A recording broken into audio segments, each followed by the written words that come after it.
He needs to keep his promises. You don't know what's true anymore. It hurts me to see people burning the flag. Race relations. Tells me I can't have a gun. I just don't like the politics. Unbelievable. It's what you've been waiting for all day. America Now. Buck Sexton with America Now. Join the conversation. Call Buck toll-free at 844-900-BUCK. That's 844-900-2825. Sharp mind, strong voice. Buck Sexton. Buck Sexton with America Now, with you live here on President's Day. Thank you so much for joining. Great to have you. America Now, we can't take President's Day off. America's still a thing that's happening. We can't take the day off today. We're here live with you. Still America to talk about on America Now. 844-900-2825, 844-900-2825, or 900-BUCK is the phone number. You can call in anytime. I'd love to hear from any of you anywhere across the country, and great to have you as always. So, yeah, it's President's Day. Worth pointing out, I think, as well, that it was originally a celebration. For those of you who didn't know, and I'm sure a lot of you are like, oh, I know this, but let's talk about it for a second before we get into all the news of the day. Like, for example, there's a new national security advisor in the White House, and an excellent pick, I might add. Another win, another positive check mark to put up on the board for the Trump administration. That just happened in the last few hours. You've got a new national security advisor. We'll get into that and some other bits of news from here and there. But first, President's Day. Okay, so it was originally Washington's birthday, George Washington's birthday, not Washington, the town. The town was named for the guy, and we were celebrating the guy's birthday February 22nd. Now, a lot of you are probably going to say, well, Buck, today's February 20th. Why are we doing that? Well, they decided in the 1960s, I believe it was, to make it a part of the Uniform Monday Holiday Act. They wanted to give people a long weekend. It wasn't as cool to have a day off in the middle of the week. I can understand that. But they also expanded this into being a celebration of all previous presidents. And I'm like, I think this should really just be George Washington's birthday, probably, maybe. Washington and Lincoln were the ones usually associated with this until the 1980s. So this is a relatively recent change. So I know some people are saying it should be Washington's birthday. Maybe do Washington and Lincoln. Lincoln's earlier in February. Not quite as close to the day today, but still, same general idea. Rutherford Hayes, President Hayes, not remembered for a whole lot, but some are like, yeah, Rutherford Hayes, great. I know him best for being the president that is mentioned in the movie Young Guns, which was among Emilio Estevez and Charlie Sheen's finest work, and a movie that I have seen, I think, legitimately over 100 times, because I owned it on VHS growing up. But there's one point at which Emilio Estevez says, get President Hayes down here. He's playing Billy the Kid. Rutherford B. Hayes, not a particularly well-known commander-in-chief throughout our history. But in 1879, he signed a bill making Washington's birthday a federal holiday, and then it was expanded in 1885 to be a holiday for all 50, or well, not all, but all the states at the time across the country. So at least that's as I remember it, and as I have the notes here on the pad about the holiday that we all had off. Well, you have off today. I clearly do not, but you know what? I don't want a holiday today. I want to hang out with all of you. There's a lot to talk about. Like, for example, the Trump rally that occurred over the weekend. I thought it was quite strong. I thought it was a very good showing for the president. It was on message and showed that not only is he able to counterpunch against the media narrative. Remember, last week, the NSA, General Flynn, resigned. Oh, the administration was under siege. And you had endless journalists writing about how, there's blood in the water. Oh, the feeding frenzy has begun. You know, the piranhas are gathering and biting. And then within a couple of days of that, Trump gave a press conference in which he played his own version of media whack-a-mole.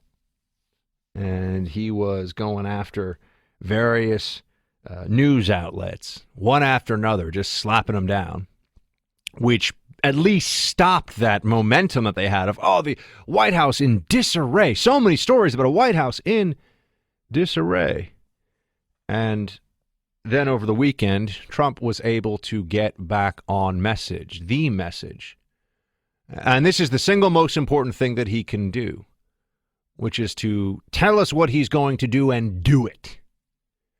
Forget about the media. They're never going to like him. They will always hate him because he is a challenge not just to their views, but to their position in life. You see, there's a framework of acceptable ways to speak about things, acceptable policy positions, acceptable ideas, language to use, and of course, respect and deference for the mainstream media outlets. Not all media. President Obama was able to talk down to Fox News without any problem whatsoever. President Obama was able to call out Fox News and talk radio, I should add in there too. And we all know who he's talking about.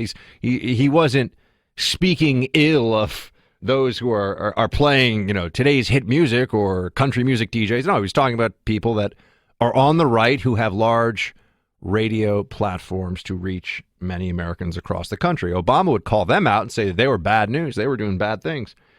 And now you have a media that sees a Trump administration that is not only oppositional to their views, because they have views. They pretend that they're just journalists who report straight down the middle. We're just giving you the facts. Not accurate, not really what they do. They're pushing an agenda. Everyone comes from a perspective. There are only two things you have to know once you establish that fact.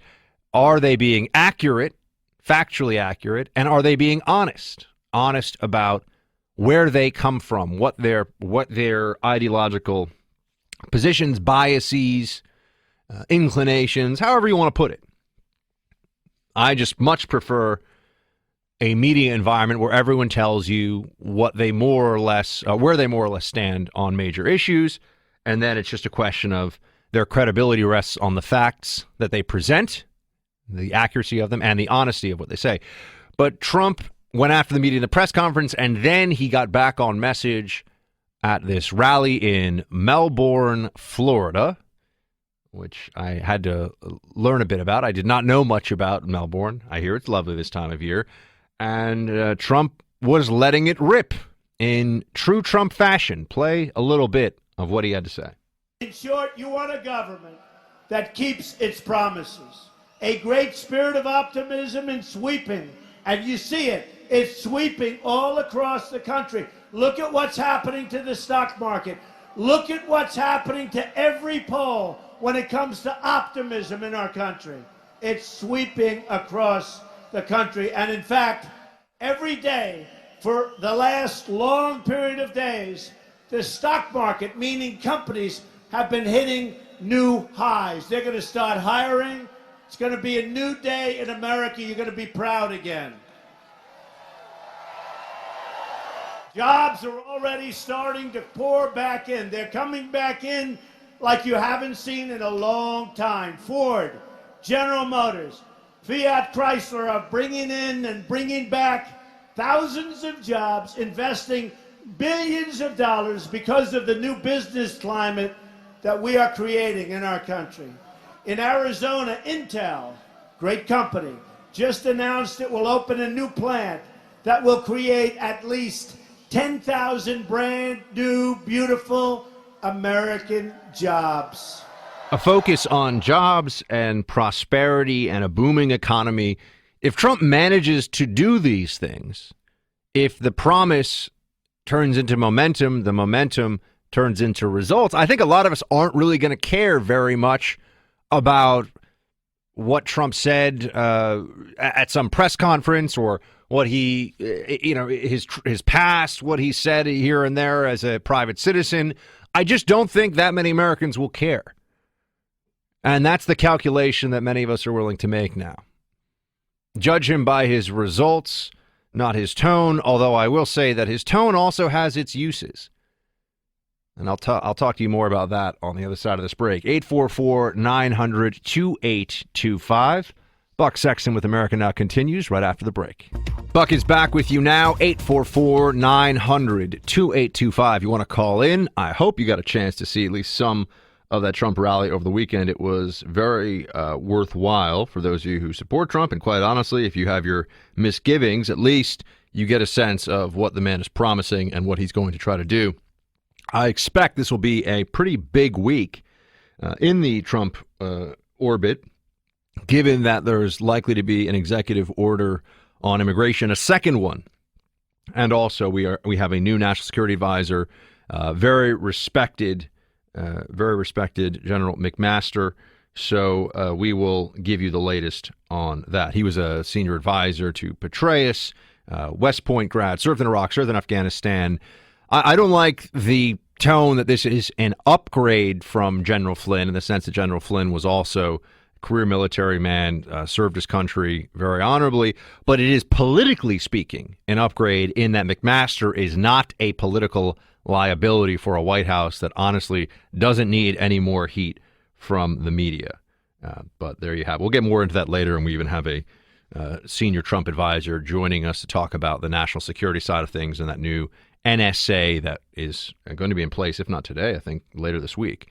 So I also want to go back to this rally because there was a moment of brilliance with Donald Trump really solidifying one of his key narratives, which is that he is a president and this is a presidency of, for, and by the people. I don't think any of you would expect that Barack Obama, in the first weeks of his presidency, would have even given consideration to the idea of allowing a random viewer in the crowd at a rally, at a speech, to come up on stage and not just say hi, not just shake his hand, to give him the microphone, to let someone who just happened to be at the rally, who's enthusiastic about this presidency, speak. President Trump did that. He waved off the Secret Service. He said, let him come up. Let him up on stage. Here is the microphone. Random dude who is listening to my speech, please play. And I saw this man on television just now. I just saw him on television. He said, I love Trump. Let Trump do what he has to do. That's my guy right there. This guy's making his way up to the stage, as Trump is saying. The Secret Service is like, huh? Come here. What? No, I'm coming in. He's waving off That's Secret okay. Service Let him agents up. who Let him are up. I'm got to be not worried thinking about themselves. him. I'm only worried he's going to give me a kiss. I'm not worried about anything else. This guy is so great. Oh, do we have what he says at all? Oh, no? All right. Well, he goes on. He gives him the podium, and he goes on to say that this president is here because of us and because of this movement. He actually does a good job. Well, let's get that for later so I could just play it so everyone can hear it. But the actual speech that this guy in the crowd gives is good. But this goes to why there's so much enthusiasm from some quarters, from some parts of the country for this presidency. I know he's a billionaire. I know he has not led a conservative life, either in his politics or really in any respect. But he speaks plainly about things that normal, everyday people feel like they are constantly being told they can't talk about. They're not allowed to discuss. They're not allowed to have opinions. And they take real risks, both socially and professionally, by just saying what any observer of certain situations, whether talking about the impact of illegal immigration, the role of Islamic terrorism, jihadism in national security issues. I mean, you look at any number of issues, and there has been, you have to say undocumented now about illegal aliens. In official federal law, it's a legal alien, but now you've got the style guides of many major newspapers across the country insisting on just saying undocumented, the undocumented.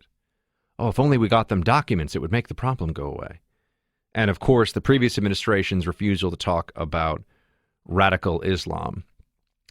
So on the one hand, to tie together what I was talking about before our last break and this moment of populism in action, you could say, where Trump brings up someone from the crowd who is just one of the crowd.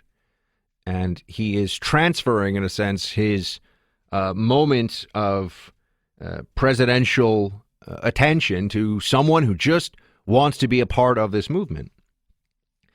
you want to judge, or I want to judge the administration on the merits of their actions, what they do. I don't really care much. And people are not just free to disagree with me on this. I completely respect that there are many, and I'm sure many of you listening would disagree on this point. I don't need somebody in the White House who is a role model for me. I don't really care. I want somebody who's going to cut taxes, cut regulation, help get the economy going, and defend us, and keep our airplanes from getting blown up by terrorists, and keep markets from being the scene of mass casualty attacks. And that's what really matters to me. If Trump does those things, if he does what he has been promising on the campaign trail and delivers, I'm willing to overlook a lot, because the rest of it doesn't matter all that much to me. And you saw this, by the way, with a lot of Democrats. Oh, how will I explain the Trump administration to my children? First of all, those who are writing letters to their 4-year-olds about the president have really grandiose expectations for how much of politics they're. I don't remember any politics from when I was 4, so I don't know how many 4. This was a thing that people in Hollywood were doing. I'm writing a letter to my 5-year-old daughter about how terrible Trump is. I think she's more concerned with other things than Trump. I'm just putting that out there. I don't know this individual's children or daughter or whatever, but I have a feeling most 5-year-olds don't care that much about what Trump has to say about anything. But also on the words, the rhetoric, the way this president comports himself, the way he speaks about things. Part of the power of what he does and how he does it is that he's a billionaire who speaks like an hourly wage worker. He's a billionaire who could easily sit down and have an open and honest conversation about any issue with everyone from a construction worker to a plumber to a high-priced lawyer. Doesn't matter. Could talk to anybody about what's going on and understands at a gut level how people feel about things, and also has an ability to communicate that, while not eloquent, is effective. And effectiveness in politics matters most. You want to talk about eloquence? Obama, who was oftentimes credited with much greater eloquence than he had, reading off a prompter, sure, sounds very eloquent, delivers a scripted speech quite well. Many actors also can deliver a scripted speech quite well. Off the cuff, answering questions, speaking extemporaneously, not impressive. More impressive than George W. Bush, perhaps, in terms of eloquence, but that's not saying a whole lot. Although, obviously, I prefer the policies and character and perspective of Bush. I will say that he was not great off the cuff answering questions. This is just speaking to you about reality. I wish Bush had been better at these things. And I've someone who's spoken to Bush a couple of times personally, and a nice man, a good man, an honorable man, but not somebody that you would want to be the captain of your speech and debate team. Okay, that's not what the presidency is. Trump is effective at speaking, but also, beyond that, the way that he talks about things gives some hope to the rest of us that if we have a president who can speak with bluntness, who can speak his mood, who can speak his mind, maybe the rest of us can stop living under the constant tyranny of one slip up, one politically incorrect comment, one moment of honesty that goes contrary to the political orthodoxy, and we risk our reputation, we risk our livelihood, we risk friends and their respect. If the president can speak about issues in a certain way, whether we agree with him on those or not, it's not a question of lining up policy by policy, but at least it changes the dynamic in this country of there are ways you can talk about certain things, and if you veer outside of that, you will be crushed. At least now you can point to the president and say, well, look what he says about stuff. Look how he calls the New York Times and CNN and others fake news. He doesn't bow and genuflect and show all this deference to the mainstream media. Maybe I don't have to either. Maybe I don't have to be constantly talked down to by journalists across the country. So these are the things that I think are effective about this administration. We'll get into much more coming up. Stay with me. Buck Sexton with America Now continues. All right, Team Buck, we're back now in the Freedom Hut, and we're joined by our friend Vince Colonese. He is the Daily Caller's editor-in-chief. Check out his latest at thedailycaller.com, as well as all of his fine writers and editors over there at the DC. Vince, great to have you.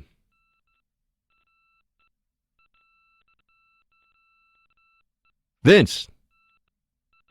Do we have Vince? Or am I talking to myself? Otherwise, we'll take some callers. We got a whole bunch of lines lit up. But this is where I cannot hear Vince. So, Vince, you'll have to hold on for 1 second here because we're having a bit of difficulty getting you actually on the line. Apologies for that. Some tech issues in the hut. I'm not saying it's Russian hackers, but I'm not saying it's Russian hackers either. Do we have the ability then to take any calls, or are we off on all the... Let's do that for a second while we figure out. Vince from the Daily Caller, we'll get you on in a second as soon as we can figure out our little tech glitch over here. The Russians, they've hacked in again. I sound like Count Chocula when I do Russian accents now. I need to get better at this. Wayne in Mississippi, WBUV. What's up, Wayne? Hello, Vince. Hello. You just call me Vince? That's all right. It's a shout-out for our man Vince Colonies. What's up? I'm sorry. See, I'm living the dream. I wanted Trump to run for president after I saw him do an interview with Barbara Walters back in 2000. He was just fantastic. I wish you could check that out. Okay, I can check that out probably. Okay. The other day you were talking about people in the government withholding information from Donald Trump. Yes, sir. I didn't believe it, but I said that was a story that was out there. Oh, okay. Well, I love your background, and so I wanted to ask... Thank you. My background is former CIA and former NYPD Intelligence Division for Counterterrorism. Fun to throw out the resume bullets sometime. What's up? You the man. No, sir. You are the man, but what's on your mind?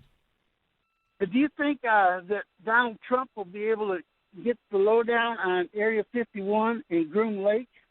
And then I got the other thing... I got to be honest. People always ask me about Area 51, and I wish the stuff that I knew about in the CIA involved really cool things that you could see on the X-Files, which was a great show back in the day. But I don't know what Trump sees in terms of the information. And I honestly don't even. You probably know a lot more about Area 51, Wayne, than I do. I wish I could say. If you want to talk to me about Iraq or Afghanistan counterinsurgency or U.S. and allied counterterrorism operations around the world, there I know some cool stuff, but a lot of it I can't talk about. But Area 51, I do not know much about Area 51, other than I'm pretty sure there've been a bunch of movies about the aliens there, right? Doesn't it make an appearance in the very overrated but yet very watchable Independence Day with Will Smith and other guy whose name is escaping me? Name is escaping me right now. I can't remember his name. But Jeff Goldblum. You know what I'm talking about? Yes, sir. Yeah, I think they have Area 51, right? That's where they keep the spaceship. So anyway, movie references are fun too, Wayne. Did you have another question for me? I'm sorry, I got nothing on Area 51. The other day in Melbourne, that was Gene Cooper that he called up on stage, and I thought that was fantastic. But what I wanted to ask you about was, do you think one of these days Trump is going to address the UN, and what do you think he'll say there? And I'll take my answers out the air. Love your show. Thank you for taking my call. Fantastic, Wayne. Thank you. And appreciate very much you raising some of these questions. I think Trump addressing the UN is going to be epic. I think it'll be a very interesting exchange, and we'll have to see how it shakes out. Do we have our friend Vince? We do? Oh, we're getting him right now. Let's take another call. We got a lot of Team Buck folks that want to get in on this, and then we'll get to Vince, the Daily Caller. I've got many other topics I want to hit with you all now, but I don't want to jump too far ahead because we may come back to it with Vince. He's got a lot of the latest and greatest and breaking. We got him? All right, everybody. Vince Colonies, Daily Caller, Editor-in-Chief. What is up, Vince? Sorry about the tech-ish. It's okay. It happens. Yeah, you know. Happens to the best of us. So let's talk about a few things here. First off, just your reaction, quick reaction to the rally in Melbourne, Florida, not to be confused with Melbourne, Australia. What's going on there? I think it's just what the doctor ordered. He needed to do that. So if you were sort of consuming Trump and you were sort of your run-of-the-mill Trump supporter over the past few weeks, the way you've been consuming him is either directly through social media or oftentimes through the press. And the press has been the vitriol has really amped up over and over and over, week by week by week. So what Trump, I think, needed to do was get into a position where he could convince the public and remind them that he does have broad support, that he can draw a crowd of many thousands.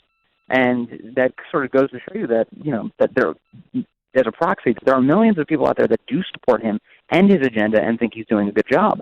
if you just look at, and I think I mentioned it with you before, the right track, wrong track numbers that Rasmussen puts out, Trump has higher numbers. He's in the mid to low 40s than Obama ever did. That's incredible. If you were just to consume CNN, you wouldn't realize that, but he does. He does have better numbers on right track, wrong track. So I think this was a recharge for him, but it was also a recharge for his supporters who needed to see, yeah, actually there are people that support him, and look, there they are, enthusiastically doing it. And I think that the messaging was strong. If he's able to do the things that he says he's going to do, it will overcome a lot of the doubts. And I also believe that there's a part of the Democrats, and certainly part of the hard left, who were doing this "not my president" protest today, which is not, they need to get better at this. It's so clearly Alinsky, mobilize people for any cause, and then you can mobilize them for whatever cause. People are out there. Some are climate change, some are immigration activists, some are, and saying that Trump is not their president, I think, for even more Americans than voted for Trump. I think there are a lot of people that are just trying to pay bills and go about their daily lives. They see this and they think the opposition to this guy is unhinged and babyish. I think it actually helps Trump in the long run, that there's this protest culture before he's even really done a lot of things he says he's going to do. I think, and also I'd want to ask these people questions like, give me a summary explanation of why you don't like him. What is it about him you don't like? What are his policies that you don't like? Because even your run-of-the-mill liberal, I think, identifies more with him than they do with most Republicans. They identified certainly on trade. They identify certainly on infrastructure spending. He was the only presidential candidate, Hillary included, to include LGBTQ when he was standing up there at the RNC. So there's all these issues that they care sincerely about on the left that he seems to be right on with. So you make excellent points here. He is pro-LGBTQ and was not just explicit about that in his language, but also brought up on stage during, I think it was 2 different rallies. He held up the gay pride flag himself at a Trump rally. And this got very little. The media forgot about that within a day. And I see people marching here in New York City that say that he's anti-LGBTQ. I'm like, based on what? As you say, he wants to spend $1 trillion in infrastructure spending. I know some conservatives hear this and they say, "Well, this isn't good, Buck. You should." I'm not saying good or bad. I'm just saying this is the reality. Sure. He's not a hardline conservative ideologue. And he's the opposite of a neocon, by the way. He's more interested in isolationism. He doesn't really want to get into foreign incursions. He's very much cut from a cloth that I think many Democrats either have or would have supported if he was riding with a D behind his name. So I do find it interesting. I think there is a lot of money involved in these efforts that are trying to keep people stoked. It's clearly working to some extent. The Democratic Party has had a tremendous fundraising boon off of the existence of Donald Trump. So we'll see how it goes. Now, granted, that doesn't mean that there aren't people who think that Trump should change what he does. There are people on the right who think that too, and that's Fox News ran a poll over the weekend. I've been citing this today. 71% of respondents think that he needs to be more careful about what he says. That's a huge section of the country who do believe that he needs to rein it in a bit. But oftentimes, I think that criticism comes from the perspective of, say, a concerned mother. They love you, but want you to change your behavior a little bit. Yeah, and this is actually, I think, a strong day for the Trump administration in that you've got General McMaster, and we'll be talking about this in more depth later on in the show and diving into some of the national security aspects of this. But General McMaster takes a political liability, which, no disrespect to General Flynn as a person or his service, but he was politically problematic for this administration because he had worked for RT for a while as a paid commentator. Because of some of his previous statements, he had upset people within the bureaucracy, and there was a lot of acrimony. McMaster is like Mattis. If you don't like McMaster, you got a problem with America. I mean, if you don't like McMaster, you've got much bigger issues. This is a guy who's served honorably and with distinction. So that's a big win, I think, for the administration. And I also have to say that Rex Tillerson is showing himself to be, this is a formidable guy. I know that the left says, oh, he's in the pocket of big oil. I don't think this guy's in the pocket of anybody. I think that he's a patriot, and he's already doing a lot of stuff at the State Department that shows that he's not going to get boxed into what other people think he should do. Right, and he's like traveling. He's on a foreign trip, and already back home, his team is laying off people who are like middle managers within the State Department, and it looks like they're trimming some of the fat, which is precisely, by the way, what a lot of people have wanted the federal agencies to do. I know having talked to some people within the federal government, most often federal law enforcement officers, they want the entire Trump administration to live up to its promise to trim the federal government, because many federal employees in good standing look around them and they say, what is with all this waste? Why is that person still employed? Why are they so difficult to fire? And they want to clean up their own environments oftentimes. I'm going to tell you something, Vince. I was told when I was the CIA that, and maybe this isn't true across the board, and this was just one manager, I was told that if I showed up on time, and this is somebody that I trusted and was a mentor and would give me the straight scoop.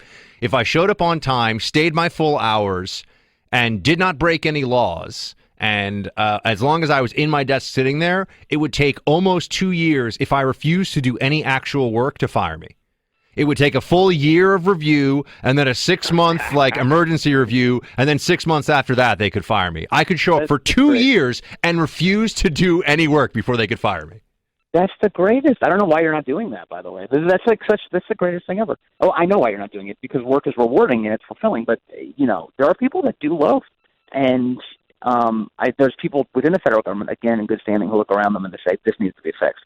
So, yeah, by the way, I think that was what I told you right there. I think that was pretty, as I understand it. Now, this may not, I'm sure some federal employees will call and say it's not true, but I think that was sort of federal wide. I mean, you have a uniform review process that you do with your management, and you go through that, and you have an appeal process, and this is the Office of Personnel Management, OPM, puts these things into place, and they apply to all these different agencies. So I think that may be, I need to check into this, that may be the case for all federal agencies, that, maybe you have to do a little work or whatever, but it would take a long time to fire you. Maybe it's a year, maybe it's 18 months, but you could basically show up and be a log that refuses to move, and people would say, it's going to take about 18 months to fire you, which is too long. I've never heard from one federal employee, it was really easy to fire somebody. I've never heard that. It's always the opposite. It's always a difficult process. Yeah, and I think that people realize that there's a disconnect between those who work in the bureaucracy and the rest of the country, those who are in the private sector who get fired even when they're doing a really good job and working hard because the numbers don't work at the end of the month, right? So I think there's much less sympathy for people on this side than you think. So anyway, I got to, Vince, we got to bounce here because we're going to run to a hard break. Daily Caller, have anything pressing in the next day or two we should take a look for? We're just aggressively covering everything, and CPAC especially. Donald Trump's going to be speaking. There's a lot of news breaking tonight about CPAC and its attendees. We'll be covering it. Fantastic. Our friend Vince Colonese, he's the Daily Caller's editor-in-chief. He's doing great work with his team down there. Go to dailycaller.com for their latest. Vince, thank you, my man. We'll talk to you soon. Thanks, bud. All right, team. Phones are open, 844-900-2825. The Freedom Hut continues right after the break. All right, Team Buck, welcome back to the Freedom Hut. Thank you so much for joining me on President's Day, or should we call it Washington's birthday? I will leave it up to you, my friends. It's a free country. You can decide for yourself. But it's a federal holiday, so that's nice. That's when I come into work, because I get to hang out with you now. You got some time off? Hang out with Buck. Always good times. So there is this there's a fun little exchange out there. The journalists think that Trump is a Russian stooge, Russian puppet, and this is investigate it. Go ahead, do whatever you want. They're not going to find anything that shows the Trump administration. This is my prediction. I could be wrong, but I feel very strongly they're not going to find anything that is supportive of this storyline that Trump is a Manchurian candidate for the Kremlin. It's just nonsense. But it's also funny that while they know that, they don't know some recent history with Obama. You have a political reporter at NBC who's been rocketing up the ranks. And I don't like to do the mean thing where I make fun of people that are just trying to do their jobs and make mistakes. But this one's kind of funny.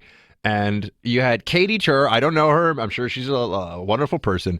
But she's a political reporter, and she should know some stuff about this. She was speaking to, I believe it was a congressman, and he brought up Obama's whole Medvedev open mic moment where he said, well, actually, can we play it? Let's hear what he said. Go. It's my last election for you. Yeah. After my election, I have more flexibility. Yeah, I understand. I transmit this information to the So you have an actual pawn of the Kremlin here. You have Putin's little buddy who does his bidding, Medvedev, and Obama's telling him, well, my next, after the election, when I don't have to worry about the American people knowing what I'm doing, I'll have more flexibility to work with you guys. That's pretty interesting stuff, and it got a lot of news coverage. You got Katie Tur over at NBC pushing hard with this congressman on, Russia, Trump, and he goes, well, I mean, if we're going to talk about Russia and a president, can't we also bring up that Obama was assuring them that once the American people could no longer hold him accountable, he would take a very different tone, a different approach with Russia. And this political reporter who is being propped up by NBC as someone who is knowledgeable, has gravitas. I've been seeing more and more of her. And like I said, it's not personal. And I don't know. I'm sure she's a nice person. I don't like to do mean stuff here. I should probably be meaner. It'd be better for my career. Somebody likes to go out there and say nasty things about other people in the media. Because so many people in the media are horrific and disgusting and awful and dumb and vain. And maybe one day when I get closer to deciding that I'm just going to retire to an island in Polynesia at the age of 40 or something, I'll just tell you guys what I really think about everybody. But for now, Katie Tur talking to a congressman, and he asked her about that little hot mic moment. It's actually not a hot mic. People say that. It's an open mic. Hot mic would be if there was weird interference. Right, DJ? Yes. Thank you. DJ Dramos, running the board, making sure that I'm getting the terminology right. And here is what Ms. Tur said when asked about this by the congressman. Play the audio, please. But I see a lot of folks within Donald Trump's administration who have a friendlier view of Russia than maybe past administrations did. Well, I think it was Obama that leaned over to Putin and said, I'll have a little more flexibility to give you what you want after the re-election. I'm sorry, I don't know what you're referring to, Congressman. Remember when he leaned over at a panel discussion or at a meeting and he said, I'll have more flexibility after the election. No one really ever pushed the president on what he meant by that, but I can only assume for a thug like Putin that it would embolden him. Congressman Francis Rooney. Let's go to break. She wasn't going to break. No. Ms. Tur. The move there for future reference is because you're at NBC and they all hate Trump, obviously, and that's what this is about. Trump's in the pocket of Russia. You say, no, sir, this isn't about Obama. You got to cover up that you don't know that Obama said this very curious and, for some, troubling thing about how he'd have more flexibility to deal with things with Russia after the election. So, yeah, in the future, Ms. Tur, Kate, can I call you Katie? She doesn't know me. She has no idea who I am. She doesn't want to know me either, I'm sure. But, yeah, the way you handle that is you just make it about how he's changing the subject, not saying, oh, yeah, that like really important thing that you're bringing up that I should obviously know because I work in media. Like, I don't know it. And so let's just I just don't know it. Yeah, clearly you don't. But I just think it's interesting. They know a lot about Russia when it comes to Trump, not Obama. We've got more coming up, team. Stay with me.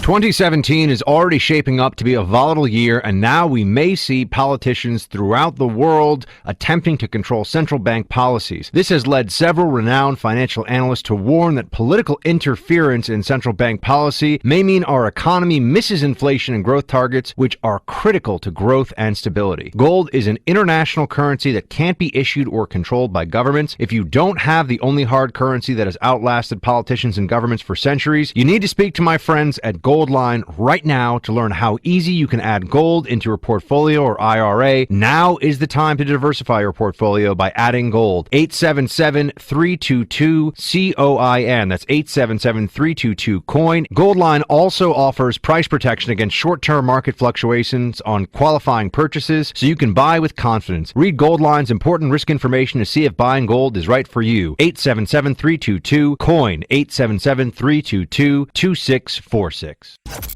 The things that matter most in your day-to-day life are too important to trust to just anyone. That's why he's here. Buck Sexton with America Now. Sharp mind, strong voice. Buck Sexton. Buck Sexton back with you all now here on America Now. 844-900-2825. We've got John Fund on the line. He's national affairs columnist for National Review. He is at John Fund on Twitter. Mr. Fund, great to have you. Thanks, Buck. Pleasure. I really enjoyed your piece on nationalreview.com in which you draw some comparisons between LBJ, who was to call him a flawed man might be too generous, but LBJ and the approach that liberals have to him, and Trump, and the way that, with some at least on the conservative side, the ends may justify the means. Walk us through the piece. Well, Lyndon Johnson, everyone admits, was an egomaniac, reckless, intimidating, a bully. He didn't like foreigners. Historians quote, he viewed criticism of his policies as personal attacks and opponents of his policies as disloyal to him and to the country. He was a mean guy. But guess what? He got a lot of things done. And liberals looked the other way at all of his character flaws. And when Johnson was president, they told the Republicans, you have to help work with him to get his administration's agenda through. And Republicans, as you know, provided more votes for the Civil Rights Bill as a percentage than Democrats. They voted for the Medicare bill. They voted for expansion of Head Start and a whole bunch of things. There was no discussion about a delegitimized presidency or this is a man who's too mean to work with or he's unbalanced. In other words, the liberals gave Johnson a real pass on his character flaws.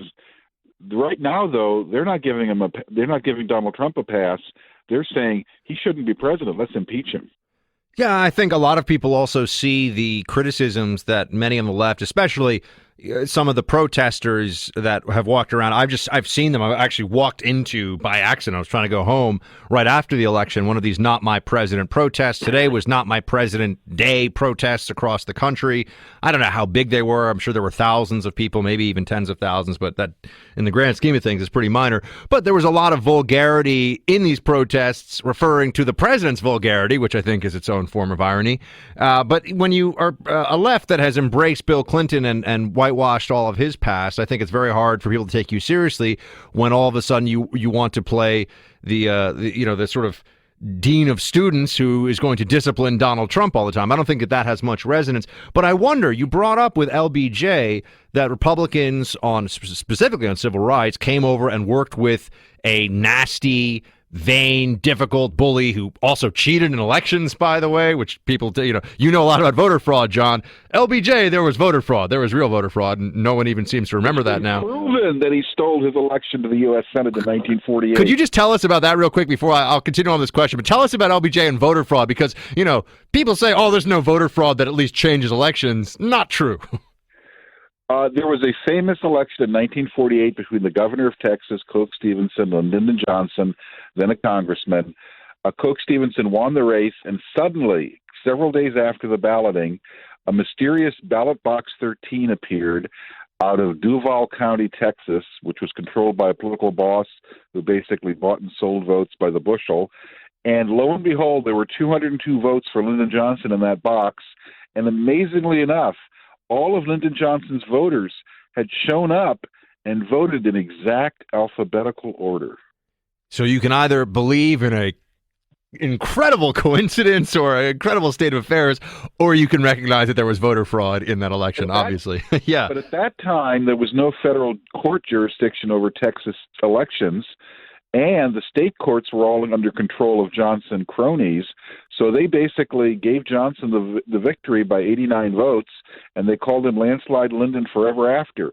30 years later, in the 1970s, his biographer, Robert Caro, the noted historian, actually found the guy who stole the ballots and said, I confess, and Johnson knew what we were doing. I have read the Power Broker is a fantastic biography, which is a Caro book, and I know that my father's read all of LBJ's biography, or Caro's biography of LBJ, which this was a 3-volume. It's also supposed to be fabulous. I haven't even cracked the cover on that one. I'll have to check that out at some point. But I want to ask you about the agenda that Trump is trying to implement. You bring up LBJ. Republicans were willing to, on some issues, go along with the administration, and we've already heard from Trump on some things that you'd think Democrats would have to. Some Democrats, he wants to spend $1 trillion on infrastructure. Is it really possible, and whether that's conservative or not, let's just push that aside for a second, is it really possible that after years of Obama constantly talking about how infrastructure was falling apart, we need to spend more money in infrastructure, shovel-ready jobs, Trump wants to do that, and now Democrats are going to pretend that infrastructure spending is bad? Is this the issue? You think they may break with party and actually go over and work with the team, or no? Look, Donald Trump is not a conservative. He has taken some conservative positions, but, this is a guy who changed parties 7 times during his career. He was a Democrat until 2009. Republicans are right to be a little leery of him. But the irony is, on those issues where he and Democrats agree, they're not even willing to talk to him. And I find this astonishing because, American politics, we're always told is, well, we have to have compromise and we have to seek a middle ground. Well, LBJ and the Republicans found a middle ground in the 1960s. Even Bill Clinton and the Republicans found a middle ground in the 1990s.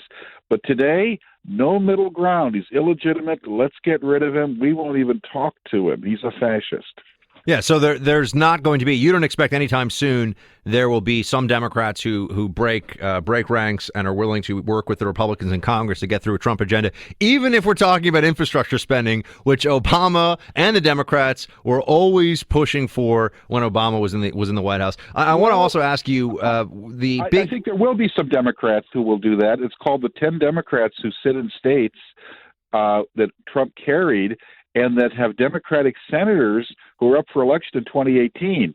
If you're a Democratic senator in a state Trump carried, you may have to go along with some of Trump's priorities because a Republican candidate in about 18 months is going to be running against you. Right. Okay. So this is very important. So your sense of this, your analysis on this, I think will be incredibly meaningful, assuming that what you think might happen. And I agree with you, by the way. I think Democrats, that is the issue where there'll be a break because it'll be the first time, right? Until infrastructure, I can't think of another issue where you'll see Democrats going along with Trump, although we'll have to the Obamacare repeal, I'll have to wonder and wait and see how they do that. But I want to ask about the executive order that's planned for this week. It's a new version of what's already gone through the courts. We've talked a lot about that one here on the show.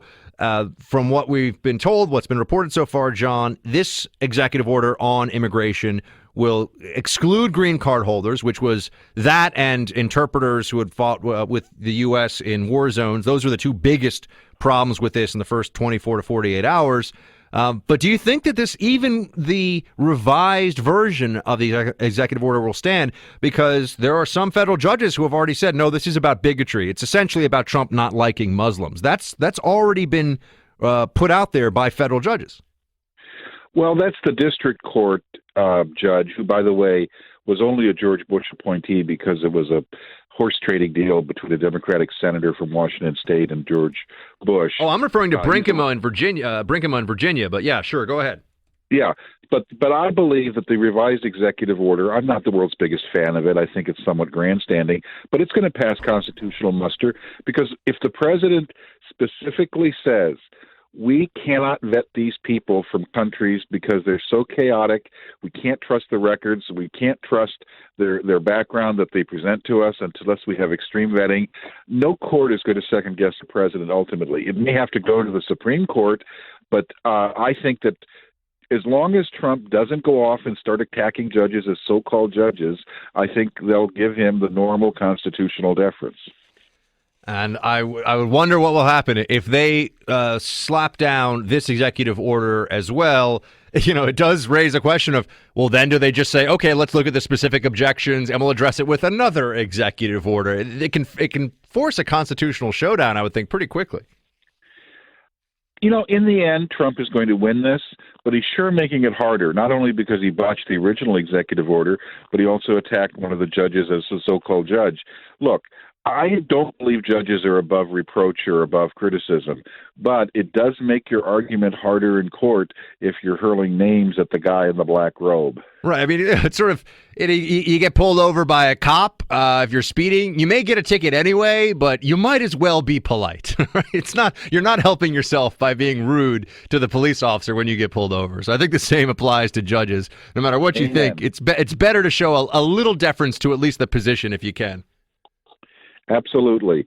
But I think Trump has just got to learn, what is it? One of his supporters, Governor LePage of Maine, this is a Trump supporter, said, Donald, it's no longer a TV show. Get down to work, get things done, get things passed. You can always go back to the TV show after you get something passed. The best revenge is getting stuff through Congress. Yeah, the agenda is everything. If the agenda is implemented and people see benefits from it, they see that it works, then all of a sudden all the media criticism and all the Russia stuff, all that fades in the background very quickly. John Fund is National Affairs columnist. I'm sorry, John, we got to run to a break here, but thank you. John Fund is National Affairs columnist for National Review. Check out his latest there and follow him on Twitter at John Fund. John, thank you. Thank you. All right, team, phones are open, 844-900-2825. We'll be right back.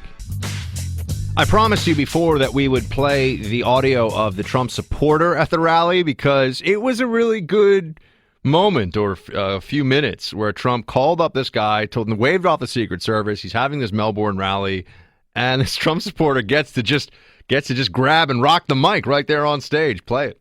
Thank you, sir. We the people, all movement is the reason why our president of the United States is standing here in front of us today. During their election, promised all these things that he was going to do for us. I knew he was going to do this for us. Thank you, Mr. President. Mr. President, thank you so much, sir. A star is born. A star is born. Thank you, man. So this guy gets up on stage, he gets to address the crowd, and you can see he was pretty overcome with emotion in the video. That looked like he might cry for a second. It was a very powerful moment for him personally, I'm sure. And this is what Trump understands. The media hating him doesn't really matter, or at least it doesn't change anything, because they won't change as well. He is on the outside of that bubble and is never getting in. They're never going to be pro-Trump. And I think it was very worth discussing with John Funn there, who's a long-time, writes for National Review. We had him on just before as a guest.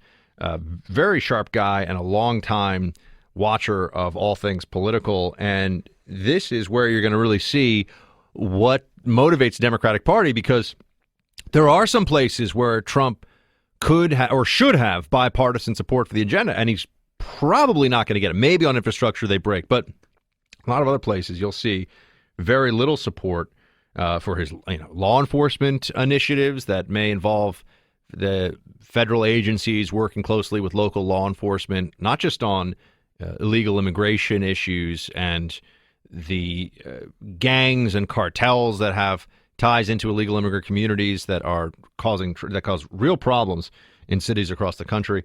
But they're just not going to want to work with him on anything. They're going to try to stonewall him across the board, and that will tell you a lot about who is in the modern Democratic Party, what really matters to them. Let's take a call here. We've got Tim in Mississippi on WBUV. He's been on hold for quite a while. Tim, what's up? Hey, thanks a lot, Bud, for taking the call. Thank you, sir. A couple of things. I'll talk as fast as I can. No, we got a couple minutes for the break. You don't have to rush. Go ahead. Take your time. Okay. Sit back, relax, crack open a beer. We can chat. What's up? I'm a recovering Republican. Until 2010, when John Boehner and McCain and McConnell and all the rest of them became the capitulators that they became, I was a staunch Republican. I'm a constitutional conservative. But, and Trump wasn't my first choice. I was a Ted Cruz supporter. I was too, to be fair, during the primary. I supported Cruz, even though I had some misgivings. But it's amazing that President Trump has gotten anything at all done. He's fighting the media, and your bit with Katie at NBC, and you said you didn't want to be mean. That's one of the things I like about Trump. If someone wants to get in front of the world and present themselves as an idiot, there's nothing wrong with calling them an idiot. And that's that's horrible, but that's typical of the media. But the other thing that I wanted to mention is I had quit listening to WBUV because you have taken over the spot that Meghan McCain was in. And I feel like she didn't fall far from her daddy's tree. I revere the military. I spent 30 years living on or around military bases. And what John McCain did in Vietnam was beyond belief, tremendous. But Secretariat was a great racehorse. But it came a time to put him out to pasture. And McCain has gotten there. What he said in Europe this week about them being in disarray is absolutely, and the reason that I like Trump now is because he said he wanted to drain the swamp. And let me tell you, that swamp has got as many Republicans in it as it does Democrats. Oh, absolutely. Very, very important to keep that in mind, everybody, as we go forward here. There are a lot of Beltway Republicans who talk a big game about the Second Amendment. They talk a big game about repealing Obamacare. But the donor class is the constituency that they are by far the most invested in pleasing. And I use the word invest there intentionally. And Tim, I was on Maria Bartiromo's show. Dagan McDowell was guest hosting it this morning. I was on the panel for 3 hours. And I think I'll be on a couple of Fox Business shows for those of you listening this Wednesday during the 2 p.m. and 3 p.m. hours. So check that out. Kennedy and Trish Reagan shows. But, sorry, shameless plugs there, Tim. But I will say this. I got a chance to address the issue of McCain's comments. There was a former Bush administration undersecretary, I think it was Nicholas Burns was his name. And I try to be, again, respectful to everybody on that show who's a guest. But he was taking the line that he liked John McCain's speech. John McCain went to a foreign country. He sat in a conference at Munich, and in front of a predominantly foreign audience was saying that the West has never been under such a threat as it is today, which I think is gross overstatement. And he made, people will say that it was mostly Putin he's referring to. Putin is not militarily a real threat. It's certainly not an existential threat to the U.S. or to NATO. And the notion that Donald Trump is the beginning of the end of really Western civilization, which is kind of what I talked about this on Friday, kind of what John McCain was alluding to, mentioning how fear of Muslim immigrants is now overtaken us. And a lot of the stuff he said, I found it very unhelpful. And I do think that John McCain, I know the whole maverick persona is a part of his identity at this point as a politician. I think that he angles for overly positive editorials in the New York Times or an overly positive tone about him. And that's a problem for me because it's not helpful to the overall goals of the Republican Party and this country, more importantly. It is for me as well. And have you noticed how every 6 years John McCain goes through the 6-month catharsis and he comes out a conservative?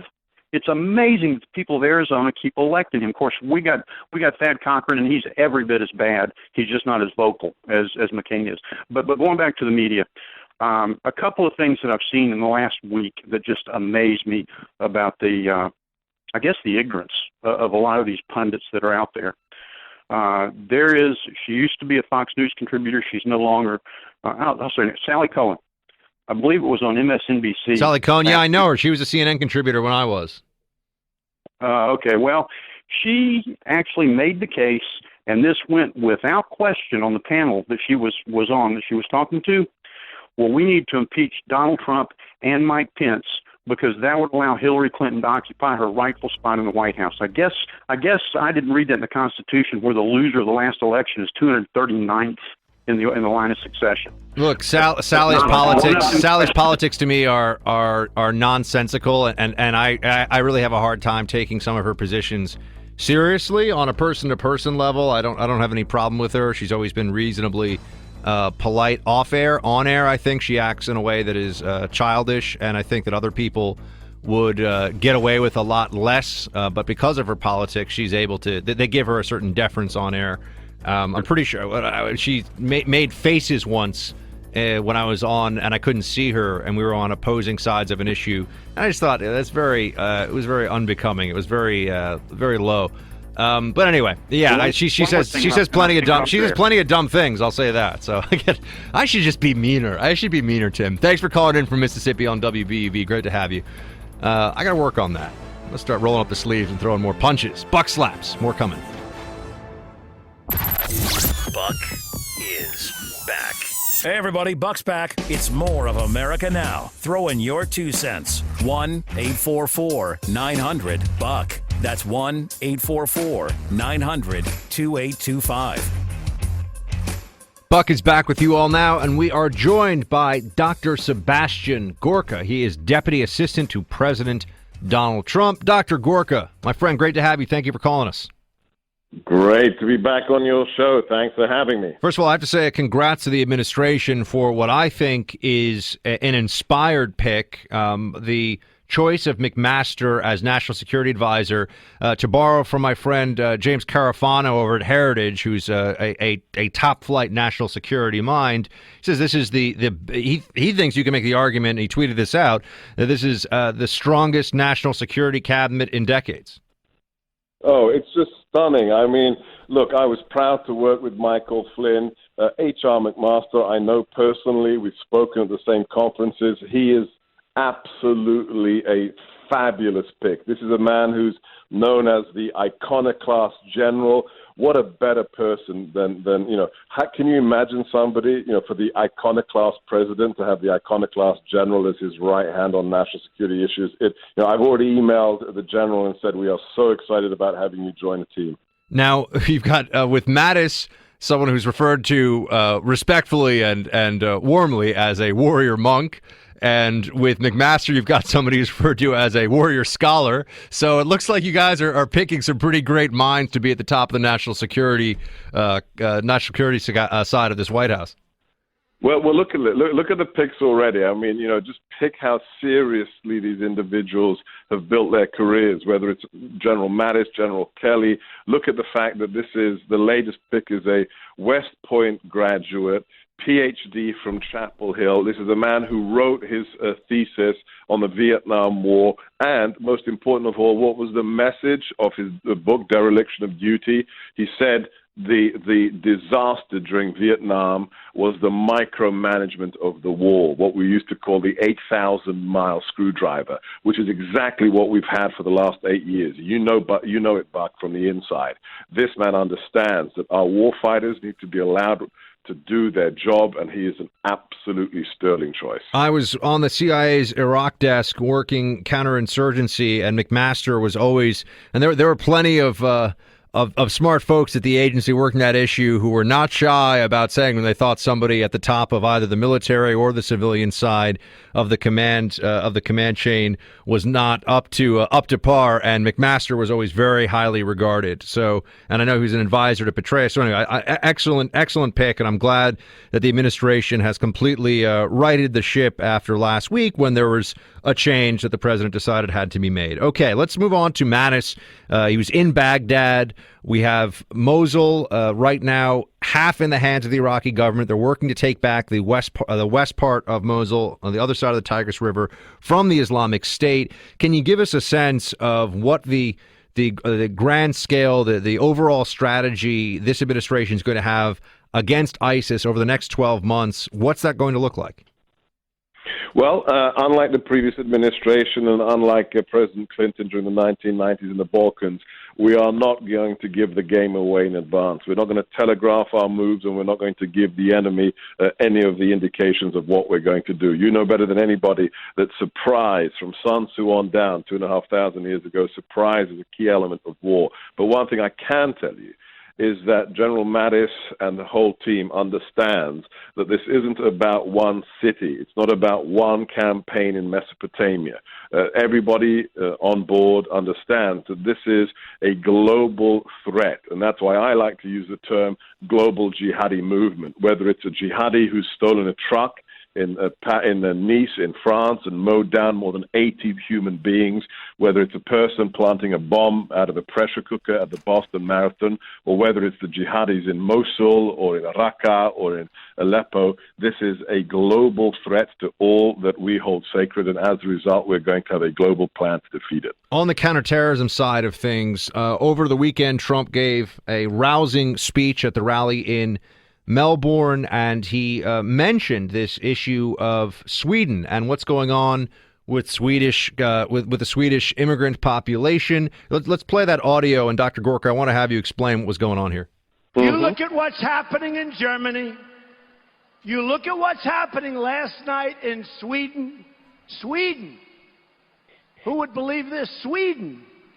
They took in large numbers. They're having problems like they never thought possible. You look at what's happening in Brussels. You look at what's happening all over the world. Take a look at Nice. Take a look at Paris. Dr. Gorka, I don't understand what is controversial about what the president said here. It was made to sound like there was something controversial, and now I know there are a lot of people who are running around saying that, oh, well, even if it is about the immigrants and crime and the problems that have come as a result of that, he's misrepresenting that. I actually have some background of my own here. I know a bit about the counterterrorism issues and then some, and the crime issues that have come to Sweden because of stretching back for many years now, the immigrants predominantly from the Muslim world that they have taken in. This is not an issue that the president is inflating, and he's certainly not making it up, but that seems to be how this is reported. If you think that the president's comments are controversial, you live in an Alice in Wonderland fairy tale where you don't have mass sexual assaults in Germany on New Year's Eve, where you don't have the rape of 13-year-olds in Sweden by immigrants, by refugees. Look it up, Google it, where you have an incredible increase in violent crime and sexual assault in those countries that have had unfettered immigrant flows come into their countries. This is not something that was invented. It is a fact. And if you deny it, you are undermining the national security of those nations and America as well. I have to say, having worked not just at CIA's Counterterrorism Center and CTC, but then at the NYPD Intelligence Division for Counterterrorism, where we'd had foreign liaison at the NYPD. We worked with domestic counterterrorism services in many places all over the world, and it's viewed as a model of that kind of cooperation between law enforcement agencies. Sweden has problems. I know from my background that Sweden does have real issues that it's addressing, and I am astonished, Dr. Gorka, reading some of the reports, including one that I just went through earlier today in the New York Times, that seems to be working so hard to downplay the realities of the crime waves in Sweden, the assimilation problems in Sweden, the real terror, not just terrorist acts, but terrorist support and jihadist recruiting for terrorism abroad that has been happening in Sweden in recent years. They want to make this seem like it's not an issue. I know that that's not true. And so as I'm reading this, I think to myself, are these news outlets just ignorant of the reality, or is this an instance of, if not fake news, false news? No, I mean, this is the reason that we use the phrase fake news, and we will continue to do it, because too many outlets are actually generating agenda-driven coverage, not factual coverage. Look at what happened. The best example in recent years, and it's a horrific one, is how did the mainstream media react for more than 10 days to the biggest terrorist attack in America, the Pulse Club Orlando massacre. 49 Americans killed. You remember, Buck, for almost 2 weeks, they tried to spin this as Omar Mateen was a repressed homosexual who was taking out revenge on his Latin lover, until the FBI said, no, there is zero evidence that either this man was a homosexual or that he was taking revenge on anybody who was his former partner. It's fallacious. You cannot, they cannot admit the truth that we are at war. The front line begins when you leave your house in the morning, that Boston, San Bernardino, Orlando, Chattanooga is the face of the current irregular war we are in. They want you not to believe that, and that's fake news. And I think it's fascinating to watch the separation, and I know this from talking to Swedes who are very liberal in their politics, and I'm sure they would be very opposed to much of what this administration says.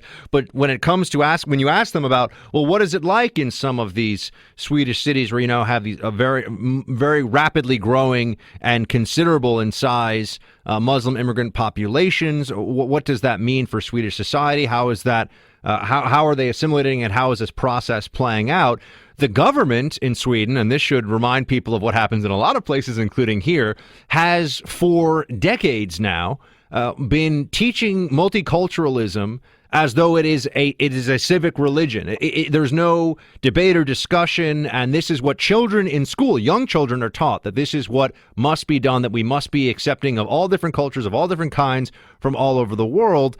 And now I think there's some buyer's remorse with some of that. I think that we're seeing that play out in Sweden, in Denmark, in a number of allied European countries. We see that this open door policy where they say, come in, you don't have to learn the language, you don't have to abide by our cultural norms necessarily, is backfiring. And the governments are lying to the people about it and are lying to us about it as well. Look, Buck, this is an issue that's very close to my heart. My parents were immigrants. They were refugees. They escaped the communist dictatorship. But when they were accepted into a democratic culture, what did they wish to do? They wished to live by the standards and the norms of that culture. If you don't believe that there are differences between different nations and different cultures, then the word nation doesn't have any meaning.